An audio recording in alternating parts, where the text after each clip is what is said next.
Salam dan salam sejahtera. Bacaan Renungan Harian 27 Jun 2026, Sabat. Tema, agar kita tidak lupa. Mari berdoa. Bapa Syurgawi, hari ini kami mahu membaca firman-Mu. Biarlah kiranya kuasa Roh Kudus masuk ke dalam hati dan pikiran kami, agar kami bersedia menerima firman-Mu. Dalam nama Yesus Kristus, kami berdoa. Amin.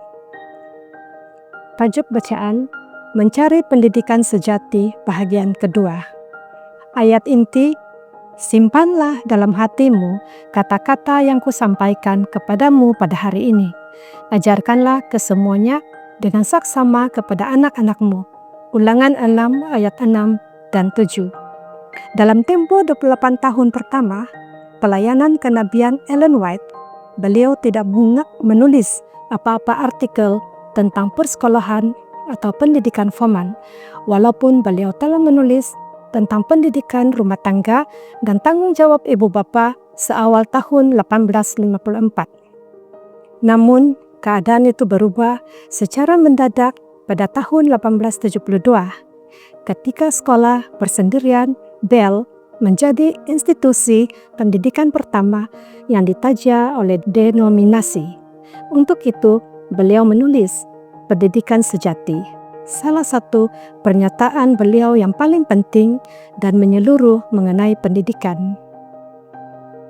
Pendidikan sejati telah memberikan pengaruh besar dalam kalangan para pendidik Adventis karena mereka telah memahami dengan tepat bahwa tulisan itu merupakan satu mandat berkaitan sifat ideal pendidikan Kristen.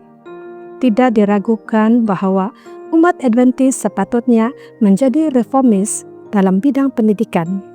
Sebahagian daripada ideal reformasi tersebut melibatkan usaha mengatasi kebergantungan pada buku dan menuju ke arah pendidikan yang seimbang yang menekankan pendidikan fisikal, mental, moral, dan keagamaan bagi kanak-kanak.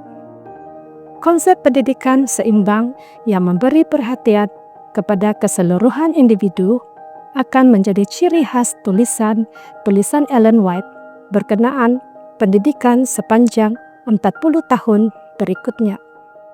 Pendidikan sejati terbagi kepada 3 bahagian asas. Bahagian pertama menggariskan pendidikan sejati sebagai pembangunan penguasaan diri.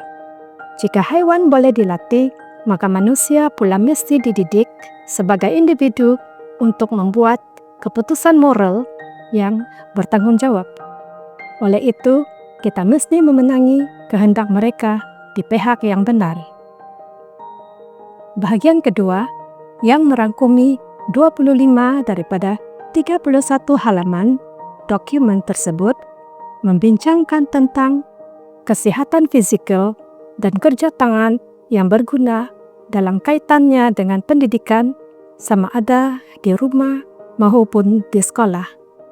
Ellen White menekankan aspek praktikal, kebergunaan, dan aspek fisikal pendidikan berulang kali. Dalam bahagian inilah beliau menegaskan bahwa umat Adventis adalah para reformis pendidikan. Bahagian ketiga pula membahas secara ringkas ajaran Alkitab dan cabang-cabang ilmu asas bagi mereka yang sedang bersedia untuk pelayanan. Beliau tidak mempunyai sebarang keraguan tentang kepentingan pendidikan. Lagipun, kejahilan tidak akan meningkatkan kerendahan hati atau kerohanian orang Kristen, dan Kristus paling dimuliakan oleh mereka yang melayaninya dengan penuh pengertian. Tujuan utama pendidikan ialah untuk membolehkan kita menggunakan kuasa-kuasa yang Tuhan telah anugerahkan kepada kita dengan cara yang paling baik untuk mewakili agama Alkitab dan mempromosikan kemuliaan Tuhan. Demikianlah bacaan renungan kita hari ini. Tuhan memberkati kita semua. Amin.